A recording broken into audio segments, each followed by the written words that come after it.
Hey guys, welcome back to another episode of Bikes and Bits. Thank you so much for your time today. Thanks for watching this video. We really super appreciate it. So we're out today on the Ninja 650 motorcycle. So this particular bike I purchased just after passing my test, and I think it's a great bike for the beginner rider.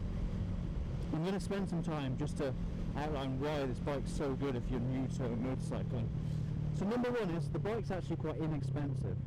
So I purchased this bike for about £2,800, about $3,500, and really for what you get for the money is absolutely fantastic. This bike's a 2015 and I bought this bike in 2018, so it's about 3 years old when I purchased it. So the bike is a fully fared model. It is parallel twin with 71 bhp, and as well as being quite cheap to purchase, you won't spend a great deal of money on insurance or indeed on servicing, because the bike's a parallel twin. It's got 2 cylinders, and so obviously there's less work to be done whenever the engine is serviced. The other great thing about this bike is the rideability. It has a very torquey for the displacement engine. So you see here I'm in quite a high gear, but I can just open the throttle and it will still get up and go. So it's great for a beginner rider, because when you're approaching a roundabout, you're coming up on stationary traffic, or maybe you're coming up to a junction. If you don't know what gear you're in, and there's no gear indicator on this bike, very easy to get the wrong gear and you can stall.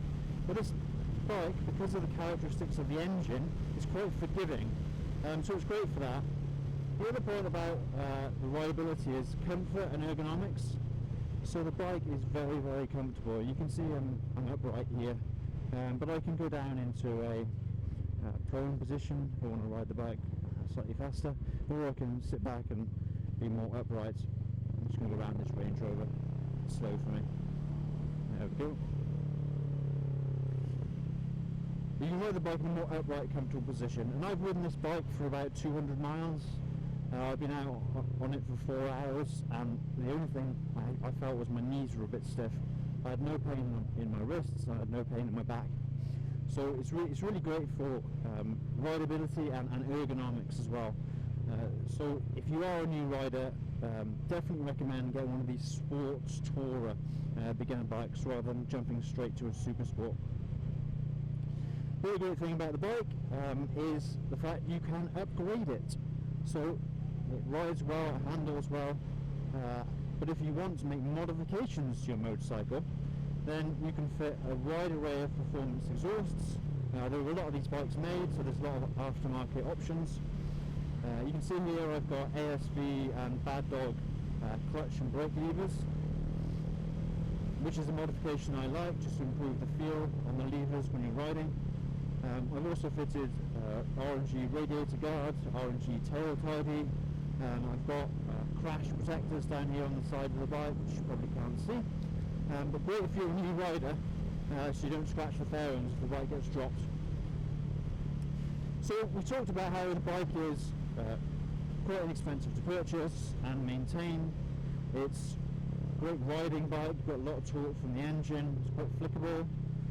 We talked about how you can modify the bike. We haven't quite covered yet the looks. So number 4 is probably the look of the thing. It looks absolutely stunning. To the untrained eye, it looks like a super sport. You know, it's fully fared, it's got a mean look, quite waspish in the front end. It's a great looking thing, gets a lot of attention.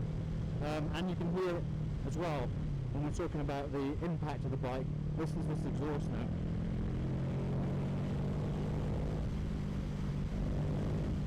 That is with an aftermarket Aquapovic exhaust, but the beat of the parallel twin is kind of addictive actually. I have got another bike which is a 4-cylinder bike, but you can't really beat the parallel twin noise. Some people prefer it, some people don't get on with it, but I really like it. Listen to that. See if we can get around this. Sometime later, let's go. There we go. Nicely done. So guys, I'm going to continue and enjoy my ride for the rest of the afternoon when the lights fading. But thanks for tuning in today. Really appreciate your time. And it'd be great if you came back and hit the like button, subscribe, or check out some of my other videos. So until next time, see you later.